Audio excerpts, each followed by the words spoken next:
Entreprendre est une chose, réussir en est une autre.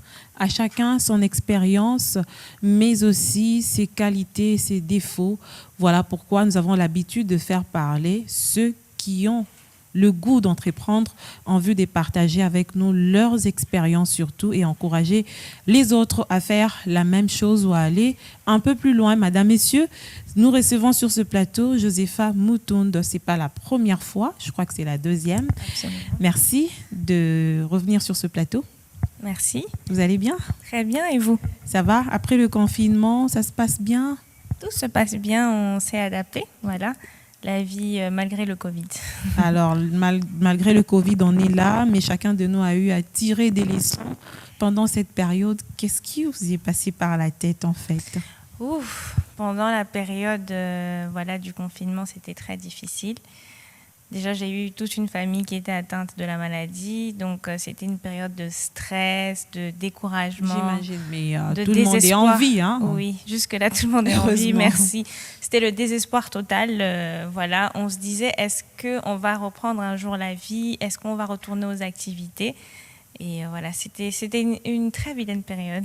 C'est passé. Voilà. C'est passé. Mais le plus dur est passé. On fait avec. Voilà. Alors, vous avez choisi... On vous a connu dans ce secteur de beauté avec le salon de coiffure, maquillage, tout ce qui va avec. À un certain moment, pour ceux qui vous suivent sur les réseaux sociaux, ont vu qu'il y avait une mutation vers la restauration. Ça s'est passé comment, en fait, cette transition? Le restaurant, c'est une histoire qui date déjà d'il y a 3 ans. Et c'est pas d'aujourd'hui. Mais sauf que je le faisais que sur des événements à temps partiel, pas à temps plein. Et je n'en parlais pas beaucoup. Je suis une femme qui porte plusieurs casquettes. Donc, je suis dans la restauration, je suis dans la vente d'accessoires et aussi, voilà, le cosmétique, voilà, qui est mon activité principale. Oui. Et en ce qui concerne le resto, j'ai commencé quand j'étais à la maison à faire des plats de livraison. Parce que je me suis dit, je ne peux pas rester à la maison sans rien faire. La famille était malade, certes, mais il fallait quand même gagner de l'argent, il fallait être productive et ça m'a permis de m'évader en fait parce que je me disais en restant sans rien faire, j'arrêtais pas de penser à tout ce qui n'allait pas. Je me suis dit non, il faut positiver parce que les gens, ils doivent continuer de se nourrir. Oui, absolument. Voilà. Et la plupart des restaurants aussi étaient fermés. Quasiment fermés. Quasiment fermés. Ça nous a pris du temps. Voilà, donc je me suis dit pourquoi ne pas se lancer dans la livraison de plats chez les gens pour que des gens soient quand même heureux, qu'ils aient leur petit bonheur, leur petite envie, qu'ils soient satisfaits en fait. Et c'est comme ça que c'est parti. Effectivement. Est-ce que vous y avez mis une touche particulière ou vous faites comme les autres? J'essaye parce que j'ai grandi en Côte d'Ivoire, donc c'est mon pays d'adoption.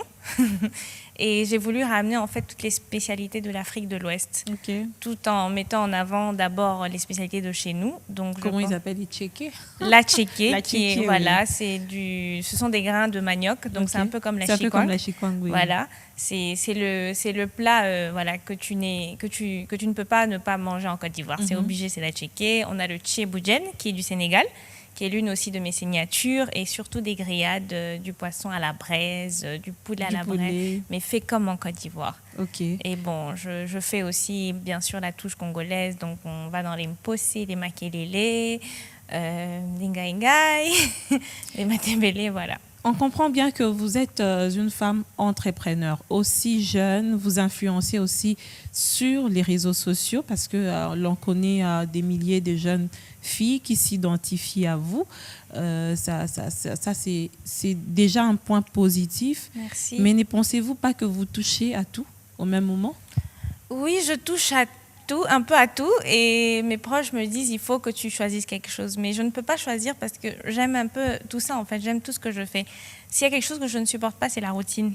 Je ne peux pas me contenter de faire la même chose tout le temps, et je me dis que tout est question d'équilibrer son temps, d'être assez discipliné, et ça n'empêche pas, l'un n'empêche pas l'autre. Oui, mais les deux demandent un suivi. Absolument. Que ce soit du côté cosmétique coup, restauration, si vous êtes l'initiatrice de ce projet, vous devez être derrière les gens. Absolument. On sait comment les Congolais se comportent, on ne les accuse pas, mais pour la plupart des cas, il faudra être derrière les gens pour qu'ils puissent travailler comme il se doit.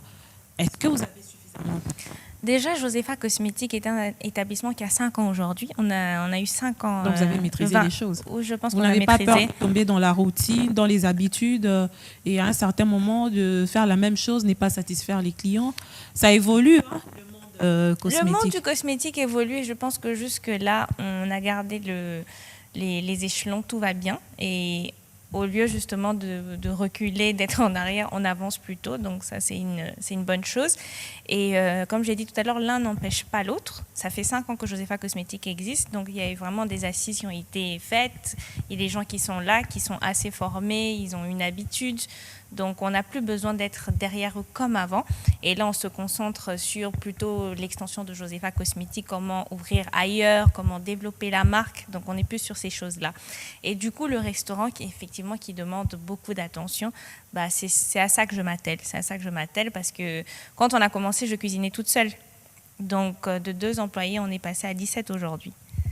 Donc ça veut dire que voilà, je suis là, je mets la main à la pâte, ça m'arrive d'arriver au restaurant et voilà, d'enlever mes talons ça, et puis je commence c'est à ce que j'allais dire quand on regarde Josepha, tout de suite on ne sait pas voir qu'elle peut passer à la cuisine, faire des plats. Beaucoup ne me croient pas, jusqu'à ceux qui le voient de leurs propres yeux. Il faudrait qu'ils viennent au restaurant pour bien s'en rendre compte. Vous n'avez pas peur, Josepha, dans la vie, de pouvoir échouer? Ah non, je suis prête à l'échec. Je dis toujours qu'un entrepreneur doit être prêt à échouer. On peut échouer 10 fois et puis c'est la 11e fois qu'on réussit. Donc c'est pour ça que j'essaie, parce que c'est un risque.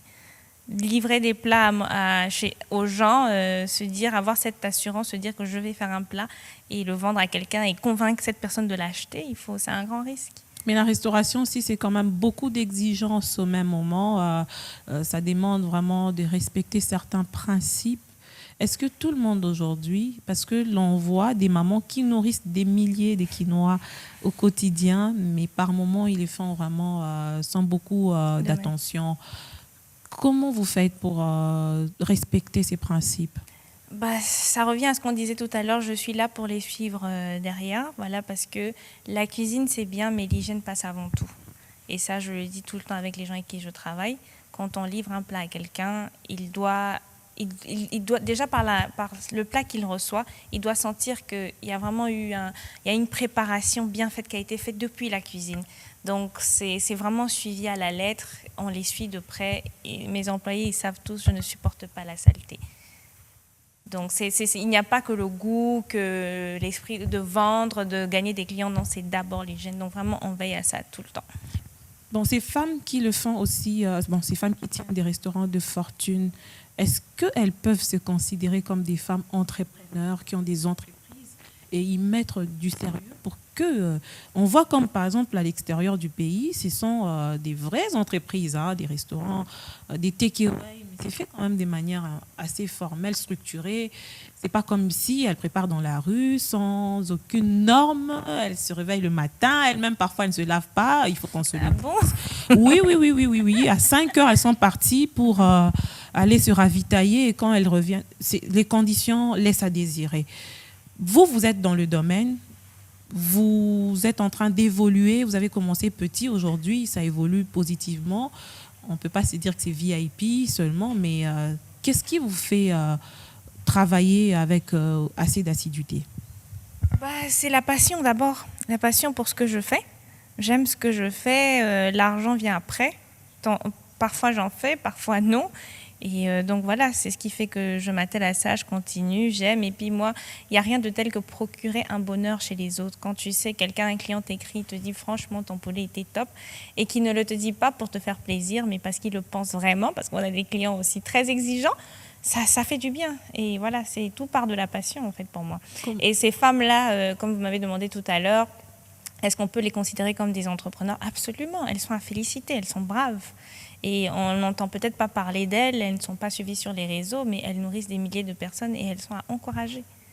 Et je pense que oui, elles arrivent à se faire de l'argent et si elles ont un meilleur suivi et un meilleur soutien, elles peuvent faire de grandes choses. Votre réussite aussi est à mettre sur au compte de votre popularité sur les réseaux sociaux. Vous avez déjà un grand nombre de publics qui vous suivent. C'est aussi facile, quand vous annoncez quelque chose, que vous puissiez avoir de la clientèle, n'est-ce pas, Josépha? Oui, absolument. L'influence des réseaux sociaux, ça facilite beaucoup la popularité.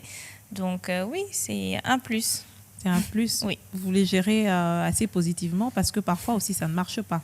Oui, parfois ça ne marche pas. On se dit oui parce qu'on est populaire ou on a un certain nombre d'abonnés, on peut lancer un événement et puis on s'attend à autant de personnes et puis on n'a que 4 personnes. Ça arrive. Ça voilà, arrive. Voilà. Josépha, aujourd'hui, le challenge devient encore plus dur avec l'avènement du Covid-19 dans le secteur de l'entrepreneuriat.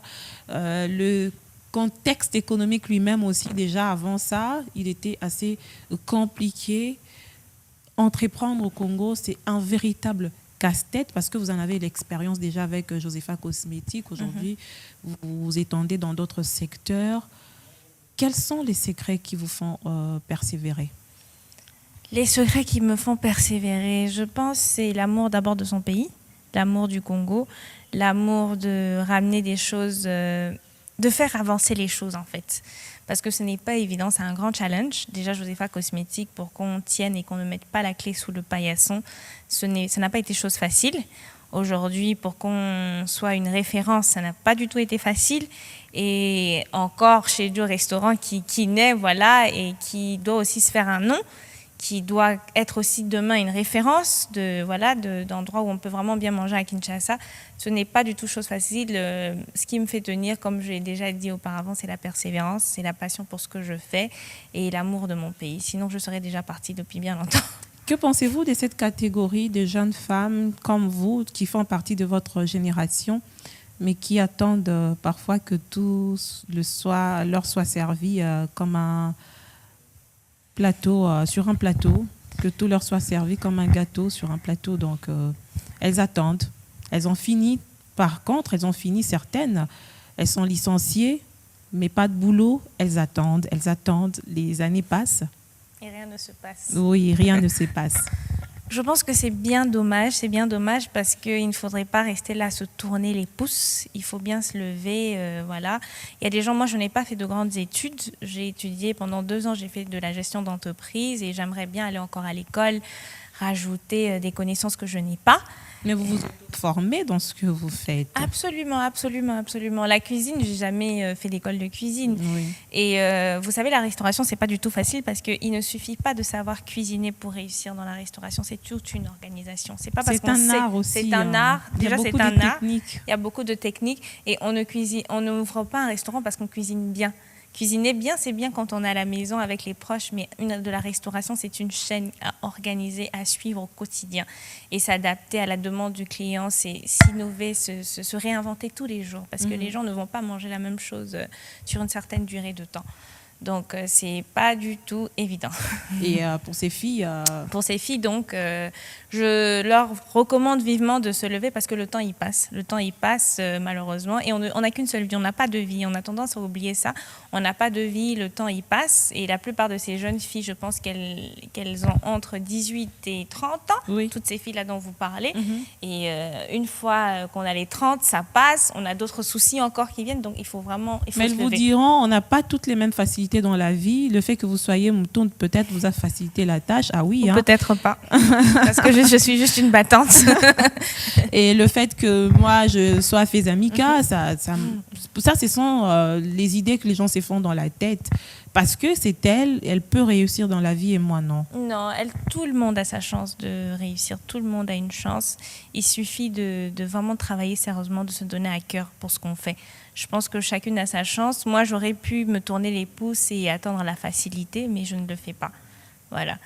Vous me direz oui parce que je suis peut-être une moutoune ou parce que voilà, je connais certaines personnes, mais oui, vous avez déjà des sœurs qui ont oui. qui ont des renommées. Ça veut dire que quand vous venez, vous êtes sous leur ombrage. C'est ce qu'on vous dira. Absolument. Elles me poussent, elles m'encadrent, elles m'aident, c'est vrai, mais je suis à la base, je suis une battante. C'est pour ça que je suis là aujourd'hui et que je continue de faire des choses. Donc C'est un plus, oui, peut-être, l'environnement où je suis, les gens avec qui je suis, mais elles doivent se battre, elles doivent commencer quelque chose. Et comment vous faites en même temps pour gérer votre propre personnalité?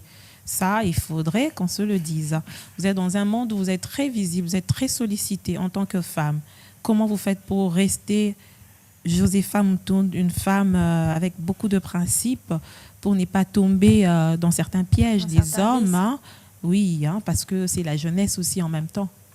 Je pense que depuis... Vous êtes une belle femme aussi. Merci. Je pense que depuis le bas âge, depuis mon adolescence, j'ai toujours eu beaucoup de caractère et beaucoup de principes. C'est déjà ça. Et après, je suis juste moi. Je n'arrive pas à changer pour les autres. Je suis quelqu'un de très têtu. Donc, quand je me dis que je dois aller comme ça, c'est très difficile de me dire que je dois aller comme ça. Donc, c'est ce qui me permet de rester moi-même et de ne pas tomber dans certains vices. Et puis, voilà, je suis chrétienne à la base. J'ai beaucoup de valeurs. Mes parents m'ont inculqué des valeurs donc qui ne me permettent pas de faire certaines choses. Et comme je le disais aussi, il n'y a pas que l'argent, il n'y a pas que les strass et les paillettes. Non, c'est pas ça pour moi. Pour moi, c'est ce qu'on laisse comme héritage aux gens. C'est même les gens avec qui on travaille, ce qu'on leur laisse dans le cœur, ce qu'on leur apprend. C'est ça le plus important pour moi. Le revers de la médaille des réseaux sociaux aujourd'hui, c'est que quelque part, elles apportent une certaine distraction dans la polémique, dans ce qui n'est pas essentiel. Vous êtes une influenceuse sur cette plateforme-là, dans certains réseaux. Est-ce que vous amenez les gens à la réflexion? Ou pour vous attirer, par exemple, des followers?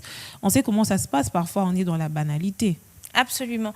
Alors moi, ma méthode, elle n'a rien à voir avec la banalité. Voilà pourquoi je pense que peut-être que j'aurais pu avoir encore plus de followers au moment où nous parlons. Mais je ne suis pas dans ce qui est extravagant, dans ce qui doit attirer, qui est banal et qui n'apprend rien. Non. Moi, je suis là pour encourager les autres, redonner espoir. C'est vraiment ce que je prône sur ma page, en tout cas sur mes réseaux. C'est parce que c'est dans l'état dans lequel je suis. On pense qu'au travers des réseaux ou quand on vous voit, on pense que vous êtes forte, que vous n'avez pas de problème, vous n'avez pas de soucis. Mais c'est ce que j'allais vous poser aussi comme question. Mais au fond, tout est rose. Hein? Non, tout n'est pas rose du tout. C'est dur, c'est difficile. Peut-être que j'ai une très mauvaise nouvelle avant de venir à l'émission. Mais de vous dire aujourd'hui, j'arrête tout. Ça m'arrive très souvent. Et comment vous relevez? Je me dis, calme-toi, ne prends pas des décisions. J'ai toujours une voix qui me rappelle et qui me dit, ne prends pas des décisions quand tu es triste ou quand tu es fâché. Il faut que tu relativises. Et ça, c'est une de mes grandes sœurs. Au tout début, quand on a commencé Josépha Cosmétique, il y a eu un drame qui s'est passé. Je suis allée la voir, j'ai dit, j'en peux plus. Je pleurais. Elle m'a dit, tu sais quoi? Relativise. Je parlais encore, elle me dit, relativise. Et donc, c'est le mot qui me revient à chaque fois. Je dis, relativise, calme-toi, calme-toi. Si Dieu t'a mis là, c'est parce qu'il sait que tu es capable d'affronter tout ça. Donc, tu ne peux pas abandonner. Et quand je regarde les gens... il faut commencer à rêver, selon vous, hein? Oh, on rêve dès le bas âge. On se voit quelque part dès le bas âge. Moi, j'avais 10 ans, 11 ans. Je me rappelle dans les petits carnets des journaux intimes, là où chacun devait écrire un mot pour son ami, je disais toujours que je rêvais d'être esthéticienne. Et je me suis retrouvée à Josépha Cosmétique. C'est arrivé? Voilà, c'est arrivé. Et au fur et à mesure aussi, je rêvais d'avoir un restaurant. Et mon rêve devient réalité. Et jusqu'où vous pousseriez vos rêves, vos ambitions? Jusqu'où je peux. Jusqu'où Dieu me permet. Président de la République? Non, pas de la politique. Je le dis toujours, la politique et moi, c'est deux choses différentes. Ah bon, qui c'est? Bon, moi, je ne veux pas. Ça ne m'intéresse pas, sincèrement. Ça ne m'a jamais intéressée. Moi, je suis plus dans le social, l'humanitaire, voilà. En parlant justement du social, est-ce que vous avez des actions qui vous poussent vers les plus faibles, les vulnérables, les nécessiteux? Comment vous le faites pour avoir de l'argent, récolter ces dons? Dernièrement, je suis allée dans un orphelinat. Voilà, ça me tenait à cœur de faire un don et j'ai pris mon argent. Je me suis dit qu'il fallait nourrir les sur fonds propres. Sur fonds propres. Vous en avez beaucoup alors? Pas beaucoup, mais je me dis avec ce qu'on a, on peut déjà partager. Il suffit pas d'en avoir. On ne faut pas attendre d'avoir beaucoup pour donner. Déjà avec le peu qu'on a, on partage. Si j'ai une baguette de pain, je la divise en deux, je donne à l'autre, il peut manger. Je ne suis pas obligée de manger toute une baguette. Donc, je me souviens que déjà, il n'y a pas longtemps, je suis allée dans un orphelinat, j'ai voulu nourrir 50 enfants et je l'ai fait, je leur ai apporté des vivres frais. Donc, je suis vraiment... Sous quel label? Une fondation, une ONG, une ASBL? Pas du tout. En tant que Josepha Moutoun, tout simplement. Justement, un individu qui veut aider les autres. Qui a juste envie de faire du bien. Est-ce que vous pensez aussi parler avec des jeunes filles? Parce qu'elles ont besoin de ça. Oui, je pense à ça et c'est en cours d'organisation parce que... Vous avez peur de quoi? D'un rejet de leur part? Qu'elles se disent, mais celle-là, elle vient nous raconter quoi? Pas du tout, pas du tout. Je pense qu'elles en ont besoin. C'est juste une question d'organisation et de temps. Mais je veux bien. Parce que quand je rencontre des filles dans des supermarchés ou qui viennent au restaurant, elles me disent, mais moi, je veux être comme toi, je m'identifie à toi, tu es mon modèle. Justement. Donc, il faudrait partager avec elles, les écouter, orienter, donner quelques conseils. Je compte organiser ce genre de choses. Oui, absolument. Si vous avez une invitation, vous n'allez pas... refuser avec beaucoup de prétextes. On sait comment ça se passe, j'ai pas le temps. C'est ça le problème en fait avec les femmes au Congo. On n'a pas le temps pour les autres. On est à un niveau où il y a un grand écart avec les plus faibles ou les gens qui sont considérés comme ceux qui vont prendre la relève. Et est-ce que vous pensez renverser la tendance en gardant votre niveau, vos rêves, vos ambitions, mais aussi en pensant à ceux qui s'identifient à vous? C'est dans mes projets, comme je l'ai dit. Hormis le virtuel, parce que ça, on sait que vous savez maintenir. Avec les followers, c'est différent. Oui, mais c'est très différent, c'est un autre monde. Oui. Et même déjà sur Instagram, par exemple, les gens se plaignent beaucoup. Ils disent, des fois, tu ne réponds jamais. C'est difficile. Quand tu as une panoplie de messages, c'est pas évident. Moi, je n'ai pas encore aujourd'hui les moyens de prendre quelqu'un qui va gérer ma page. Et je trouve que c'est de trop, en fait. Mais c'est dans mes projets de parler avec ces filles-là et voilà, parce qu'il ne suffit pas qu'elles voient le virtuel, il faut qu'elles parlent effectivement avec moi et que je les inspire, je les oriente. Voilà, elles ont besoin de conseils. Quelle est la plus grande fatalité pour vous en tant que jeune fille, que vous considérez vraiment que ça soit une fatalité pour une jeune fille? La plus grande fatalité, c'est tomber dans des vices en fait, tels que l'alcool, la drogue. Je pense qu'aujourd'hui, c'est un gros problème. Beaucoup de nous, parce qu'on a un problème de dépression. Oui. Les gens sont dépressifs et on ne s'en rend pas compte. Surtout en Afrique, la dépression, c'est une maladie qu'on ignore en fait. On ne se rend même pas compte qu'on est dans la dépression. Oui. Voilà, et beaucoup de jeunes filles, par rapport à certaines choses qu'elles n'ont pas, parce qu'elles regardent peut-être d'autres copines qui sont allées au Canada, qui sont allées ailleurs, qui ont poursuivi de grandes études, et elles n'ont pas eu cette opportunité-là. Elles tombent dans certains vices où il y a des hommes qui les approchent et ces hommes-là les emmènent dans ces vices-là. En fait. Et elle se dit que ces hommes-là, c'est la solution pour elle. Et ça, c'est un gros problème. Dernièrement, j'ai même perdu une amie à moi parce qu'elle a sombré dans la drogue. Pourtant, c'était une fille brillante. Elle était très intelligente. Mais pour moi, c'est l'une des plus grandes fatalités. Et il faut dire que le Congolais aussi boit beaucoup d'alcool. On ne s'en rend pas compte pourtant. Oui, mais on l'a remarqué pendant la période de Covid-19, comment les gens étaient confinés. Et la seule préoccupation pour certains, c'était réouvrir les bars. Donc, ça veut dire que les Congolais se défoulent quand même dans la bière. Oui. Et quand c'est pour une femme, ça devient encore plus difficile. Absolument. Ça devient plus difficile. Et comment justement rester soi-même en dépit de ce que l'on peut considérer comme problèmes, difficultés qui peuvent nous amener à sombrer dans la vie et tenir, parce que le contexte congolais est très, très, très compliqué. Très, très compliqué, il y a des tendances qui naissent comme ça dans la jeunesse. J'ai regardé sur Internet... Avant, on avait les Oudjana. Oui, il y avait les Oudjana. Et récemment, j'ai vu Boukambetou. J'étais scandalisée. Je me suis dit, mais on va où avec cette jeunesse? En même temps, il y a des modèles des jeunes filles qui sont en train d'exceller dans certains domaines. Mais de l'autre côté, oui, dans la dépravation des mœurs, c'est très compliqué. C'est très complexe et je dirais que pour tenir en dépit de tout ça, c'est d'avoir des valeurs. C'est l'éducation, ce sont les valeurs, c'est la crainte de Dieu, parce que quand on a la crainte de Dieu, il y a des choses qu'on ne fait pas. Et pourvu qu'on soit chrétienne. Oui, pourvu qu'on soit chrétienne, qu'on ait la crainte de Dieu. Oui, si on n'est pas chrétien, on ne parle pas de Dieu. Voilà. Donc c'est dommage pour toutes ces filles-là qui sombrent dans des choses, mais... elles manquent de valeurs, elles manquent de principes et donc elles sombrent dans des choses impossibles. Et voilà, nous, on est là justement pour montrer qu'il y a la différence, que c'est possible. c'est possible de se battre, c'est possible de faire quelque chose. Et réussir sans tomber dans des vices. Oui. Et ça nous arrive, même moi je suis très exposée aujourd'hui avec le restaurant. Qui dit restaurant dit alcool. Oui. Donc les clients qu'on reçoit, ils boivent de l'alcool. Parfois ça peut être un verre de trop et il peut dire quelque chose. Voilà, il peut dire quelque chose de travers, il peut faire un mouvement de travers. Donc, ayant des valeurs où on peut avoir des propositions très, très, très, très bizarres. Parfois alléchantes. Parfois alléchantes parce qu'on se dit que voilà, tu veux réussir, tu fais tellement de choses. On peut avoir des facilités. Quelqu'un peut te dire, voilà, moi je te refais un autre resto, mais on échange ça. Mais tu dis non. Moi, je préfère rester dans ce que je suis et aller petit à petit. Donc la réussite d'une femme ne dépend pas forcément de l'homme avec qui elle sort. On est entre nous jeunes. Absolument pas. Parce qu'il y en a des hommes souvent qui ne nous soutiennent pas dans ce qu'on fait. C'est pas qu'ils ne nous aiment pas, mais ils ne nous soutiennent pas parce qu'ils n'ont peut-être pas les moyens ou peut-être qu'ils ne croient pas en nous. Jusqu'à ce qu'on fasse nos preuves, ils disent mais tiens, ma femme, c'est quelque chose. C'est une battante. Voilà, c'est une battante et puis après, il te soutient. Je dirais même comme Déborah une fois dans l'émission, elle a dit la richesse n'est pas sexuellement transmissible. C'est ça. Oui, en fait. elle a dit et la phrase, elle a quand même beaucoup circulé dans les réseaux sociaux. C'est une réalité. Par contre, en sortant avec un homme, tu peux attraper des maladies, tu peux attraper beaucoup de choses. T'exposes à beaucoup de choses. Oui. Et rester la même au vu des gens, mais en soi, tu as perdu quelque chose. Ça, c'est vrai. Ça, c'est très important. Et on va finir cette émission.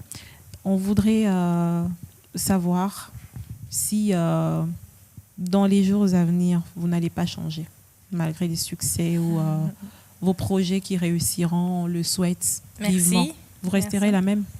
Oui, je crois que je resterai la même. C'est difficile de m'influencer. C'est difficile que je change de la personne que je suis. Je garde mes mêmes principes. Aujourd'hui, ça fait 5 ans que j'entreprends et je pense que je n'ai pas changé. Je suis toujours la même. Je tâche de rester humble.